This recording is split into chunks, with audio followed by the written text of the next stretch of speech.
Good evening all of you.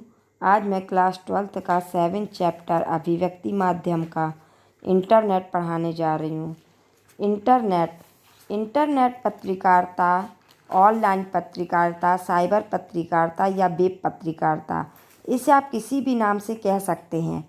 आप इसे चाहे जो कहें, नई पीढ़ी के लिए अब यह एक आदत सी बनती जा रही है। जो लोग इंटरनेट का इस्तेमाल करते हैं या जिन्हें 24 घंटे इंटरनेट की सुविधा उपलब्ध है, उन्हें अब कागज़ पर छपे हुए अखबार उतने ताज़े और मनभावन नहीं लगते। उन्हें हर घंटे 2 घंटे में खुद को अपडेट करने की लत सी लग गई है।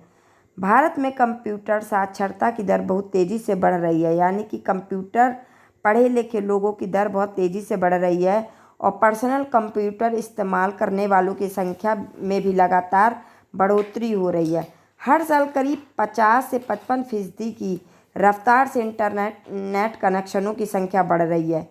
इसकी वजह यह है कि इंटरनेट पर आप एक ही झटके में विदेशों की खबरें भारत में सुन सकते हैं और जान सकते हैं। दुनिया भर की चर्चाओं परिचर्चाओं में शामिल हो सकते हैं और अखबारों की पुरानी फाइलें को ढूंढ सकते हैं।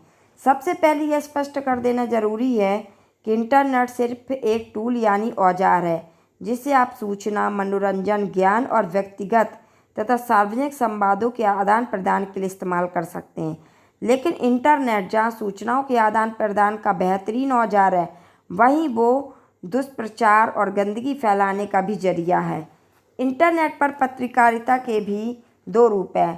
पहला तो इंटरनेट का एक माध्यम या औजार के तौर पर इस्तेमाल, यानी खबरों के संप्रेषण के लिए इंटरनेट का उपयोग। दूसरा, रिपोर्टर अपनी खबर को एक जगह से दूसरी जगह ईमेल के जरिए भेजने और समाचारों के संकलन, खबरों के सही होने और उसके पुष्टि होने में भी इस्तेमाल करता है। शोध का काम तो इंटरनेट ने बेहद आसान कर दिया है। टेलीविज़न या अन्य समाचार माध्यमों में खबरों के बैकग्राउंड तैयार करने या किसी खबर की पृष्ठभूमि तत्काल जानने के लिए जहां पहले ढेर सारे अखबारों की कतरनों की फाइलों को ढूंढना पड़ता था, वहीं आज 2 मिनट में इंटरनेट विश्वव्यापी संजाल के भीतर से कोई भी बैकग्राउंड या पृष्ठभूमि खोजी जा सकती है। एक ज़माना था जब टेलीप्रिंटर पर 1 मिनट में 80% शब्द एक जगह से दूसरी जगह भेजे जा सकते थे, पर आज स्थिति यह है कि 1 सेकंड में 56 किलोबाइट यानी लगभग 70,000 शब्द भेजे जा सकते हैं। इंटरनेट पत्रकारिता एक माध्यम के तौर पर यह तो हुआ कि इंटरनेट का इस्तेमाल, जिसके फ़ायदों से शायद ही कोई इनकार करे। मतलब इंटरनेट के फ़ायदे तो बहुत हैं, लेकिन इसके इंटरनेट पत्रकारिता के कुछ दुष्परिणाम भी हैं। लेकिन इसे इंटरनेट पत्रकारिता नहीं कहा जा सकता।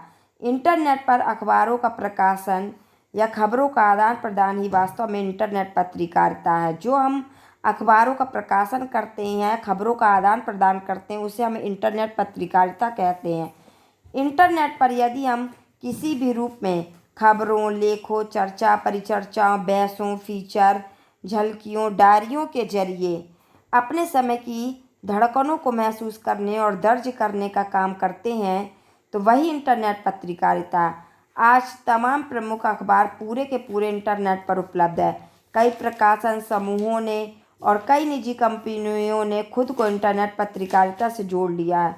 यह एक अलग माध्यम है, इसलिए इस पर पत्रकारिता का तरीका भी थोड़ा सा अलग है। इंटरनेट पत्रकारिता का इतिहास।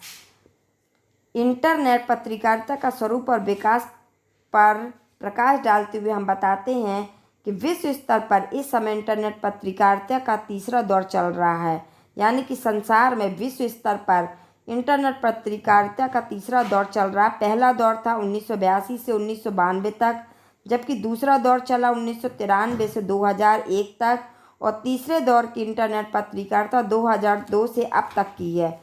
पहले चरण में इंटरनेट खुद प्रयोग के धरातल पर था, इसलिए बड़े प्रकाशन समूह यह देख रहे थे कि कैसे अखबारों की उपस्थिति सुपर इन्फॉर्मेशन हाईवे पर दर्ज हो।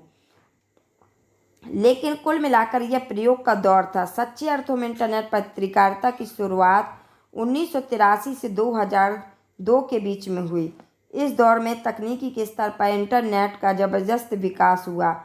नई वेब भाषा HTML आई, इंटरनेट ईमेल आया, इंटरनेट एक्सप्लोरर और नेटस्केप नाम के ब्राउज़र आए। इन्होंने इंटरनेट को और भी सुविधा संपन्न और तेज़ रफ्तार बना दिया। इस दौर पर लगभग सभी बड़े अखबार और टेलीविज़न समूह विश्व जाल में आए हैं। New York times, Washington post, CNN, BBC सहित तमाम बड़े घरानों ने अपने प्रकाशनों प्रसारणों के इंटरनेट संस्करण निकाले। दुनिया भर में इस बीच इंटरनेट का काफ़ी विस्तार हुआ है। न्यू मीडिया का नाम भी .com कंपनी का ही नाम है। जिसे देखो वही इंटरनेट .com को की बात करने लगा है। लोग रातों रात अमीर बनने का ख्वाब देखने लगे हैं। इसलिए जितनी तेज़ी के साथ यह उफला रहा है, उतनी तेज़ी के साथ इसका बुलबुला फूटा भी। सन 1996 से 2002 के बीच अकेले अमेरिका में ही 5 लाख लोगों को .com की नौकरियों से हाथ धोना पड़ा। यानी कि जो लोग 5 लाख लोग जो काम करते थे उन्हें अपनी नौकरियां छोड़नी पड़ी, क्योंकि इंटरनेट जैसी चीज़ें तुरंत जो काम 50 लाख लोग करते थे वो 1 मिनट में कर देती है। विषय सामग्री और पर्याप्त आर्थिक आधार के अभाव में ज़्यादातर .com कंपनियां बंद हो गई हैं। लेकिन यह भी सही है कि बड़े प्रकाशन समूहों ने इस दौर में भी खुद को किसी तरह जमाए रखा। जनसंचार के क्षेत्र में सक्रिय लोग यह जानते हैं कि और चाहे जो हो, सूचनाओं के आदान प्रदान के माध्यम के तौर पर इंटरनेट का तो कोई जवाब ही नहीं है। इसलिए इसकी प्रासंगिकता हमेशा बनी रहती है। इसलिए कहा जा रहा है कि इंटरनेट पत्रकारिता का 2002 से शुरू हुआ तीसरा दौर सच्चे अर्थों में टिकाऊ हो सकता है।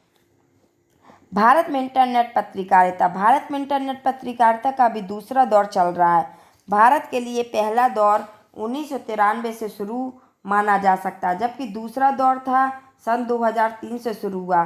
पहले दौर में हमेशा हमारे यहाँ भी प्रयोग हुए। .com का तूफान आया और बुलबुले की तरफ फूट गया। वही टिके रह पाए जो मीडिया उद्योग में पहले से ही टिके हुए थे। आज पत्रकारिता की दृष्टि में Times of India, Hindustan Times, Indian Express, Hindu, Tribune, Statesman, Pioneer, NDTV, IBN, Zee News, Aaj Tak और आउटलुक भी साइटें ही बेहतर हैं।